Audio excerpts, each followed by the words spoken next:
জানো তো আমি যখন বাড়ি থেকে বেরাই একটু ঘুরতে টুরতে যাই, কিছু কিছু মানুষের চোখ পুরো চড়ক গাছে উঠে যায়, কিছু কিছু কাকিমার আর কি। যাই হোক, আজকে সব ভিডিও শেয়ার করব, চলো ভিডিওটা শুরু করি। Hello everyone, welcome back to my mini blog. কেমন আছো তোমরা সকলে? আমি তোমাদের সকলের প্রিয় রত্না আমার নতুন একটা মিনি ভিডিওতে সবাইকে জানাচ্ছি ওয়েলকাম। আমাকে শাড়ি পরে আশা করি অনেক অনেক দিন পরে তোমরা দেখছো।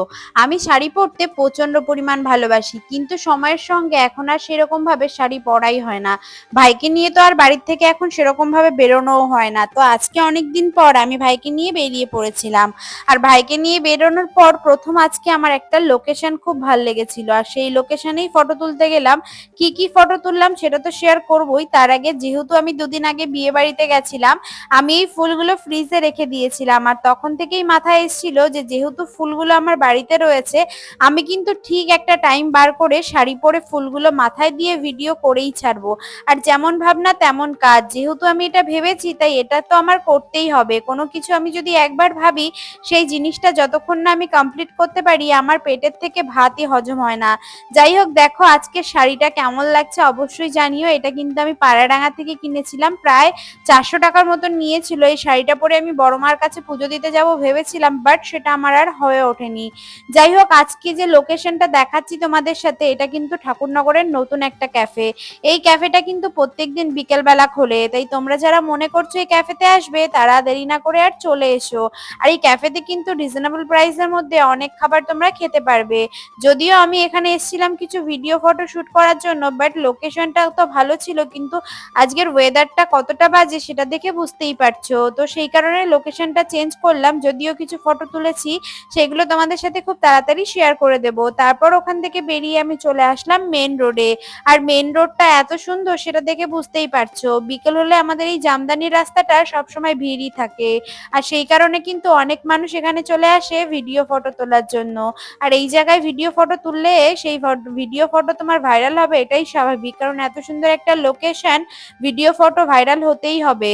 যাই হোক, আজকে আমাকে কেমন লাগছে কমেন্টে কিন্তু জানাতে ভুলো না। সেই সময় একটা ডাউনের ট্রেন যাচ্ছিল, আর ট্রেনের মধ্যে যারা ছিল সবাই আমাকে দেখে পাগলই ভাবছিল, কারণ এখন যেহেতু ভর দুপুর, আর এই ভর দুপুর বেলা আমি বেরিয়ে পড়েছি ফটো ভিডিও করতে। আসলে কি বলতো, আমার কাছে দুপুর বিকেল সন্ধ্যা কোনো ম্যাটার না, একটা সুন্দর ব্যাকগ্রাউন্ড আর একটু হাতে সময় পেলেই আমি চলে যাই। যাই হোক, চলো এবার বাড়ির দিকে রওনা দেওয়া যাক। Later.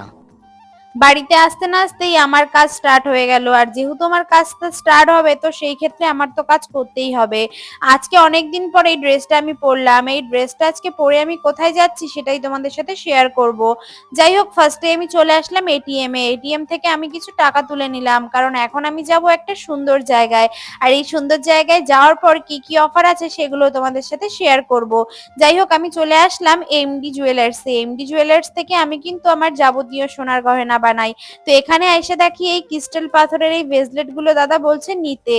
এইগুলো নিলে নাকি খুব সুন্দর কাজ হয়, আর তার সঙ্গে নাকি অনেক অনেক পরিবর্তন হয়। বিশ্বাস করে আমি তিনটে নিয়ে নিয়েছি, আমার কাছ থেকে নিয়েছে কিন্তু তিনটের প্রাইস এক একটা 400 টাকা করে। তাহলে ভাবো, 3 4 1200 টাকা। 1200 টাকার থেকে কিন্তু আমার 3 4 12 হয়, আমি বললাম 3 4 1200 টাকা, মানে 1200 টাকা নিয়েছে আমার তিনটের দাম, কিন্তু আমি কিন্তু ডিসকাউন্টে পেয়ে গেছি। তাই তোমরা যারা মনে করছো এই ক্রিস্টাল পাথরের এইগুলো নেবে, তারা দেরি না করে চলে যাও, কারণ এত রিজনেবল প্রাইসের মধ্যে আশা করি তোমাদের কেউ দিতে পারবে না।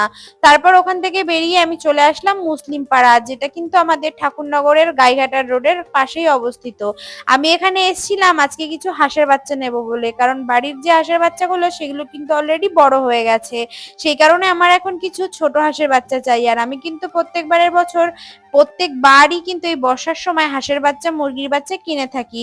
তোমাদের যদি কারোর বড় হাঁসের বাচ্চা বা মুরগির বাচ্চা, মানে যেগুলো খাওয়ার যোগ্য সেরকম যদি লাগে আমাকে বলতে পারো, অনেক রিজনেবল প্রাইসের মধ্যে পেয়ে যাবে। আর আমাদের হাঁস মুরগিকে কিন্তু পুরোপুরি আমরা ভাতই খাওয়াই, আলাদা এক্সট্রা কিছু খাওয়াই না।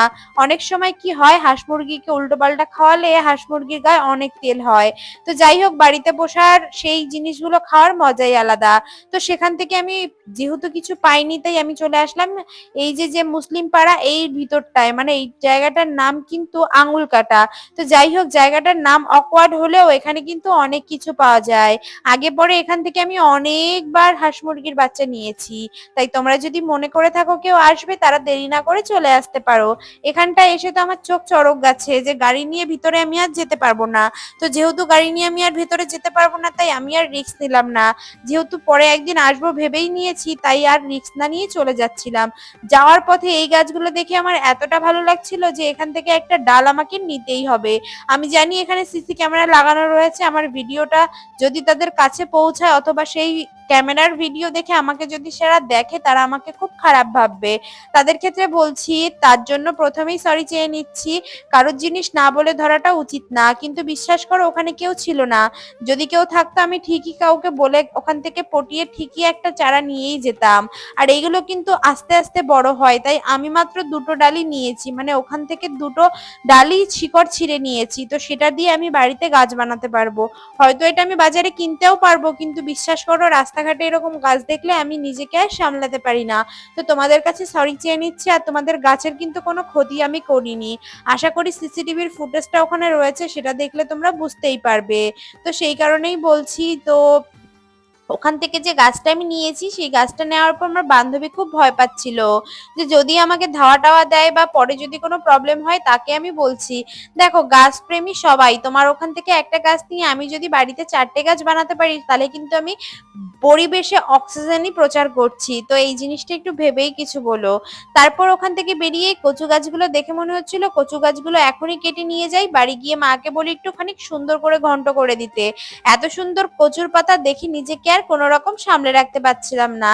যাই হোক, আজকে আমার এই আউটফিটটা তোমাদের কেমন লাগছে সেটা কিন্তু কমেন্টে অবশ্যই জানিও। আমার বান্ধবী তো আমাকে এই কথাই বলছিল যে আউটফিটের সাথে নাকি এই জিনিসটা কানেক্ট করা, কিন্তু না, বিশ্বাস করে এই কুর্তিটা আমি নর্মালি কিনেছিলাম আর স্কার্টটা আমি অনেক আগে কিনেছিলাম। আর আজকে আমার বান্ধবীর আউটফিট কেমন লাগছে সেটাও জানিও। আমার ভাইরাল বান্ধবীর স্কিনটা এত ভালো এত ভালো যে কি বলবো, প্লিজ কেউ নজর দিও না। যাই হোক, এইবার ওকে ছেড়ে আমি বাড়ির দিকে রওনা দিয়ে দিলাম। আর এখন কিন্তু আমি যাচ্ছি এই যে কয়া এপি বিদ্যালয়ের ভিতরের রাস্তা দিয়ে। অনেকে তো জানেই না যে এখানে একটা রাস্তাও আছে। যাই হোক, তাদের জন্য একটা কথাই বলতে চাই, তোমরা এই রোডটা ধরে যদি ঠাকুরনগরের দিকে যাও, তোমাদের হাতে অনেকটা সময় বাঁচবে। আর এই রাস্তাটা সবসময় ফাঁকাই থাকে। যারা নতুন নতুন গাড়ি চালানো শিখবে ভাবছো, তারা কিন্তু এই রোডটা দিয়ে গাড়ি চালাতেই পারো। যাই হোক, আজকের ভিডিওটা এই পর্যন্ত রাখছি। ভিডিওটা কেমন লাগলো জানিও। সকলে ভালো থেকো, সুস্থ থেকো, সাবধানে থেকো। দেখা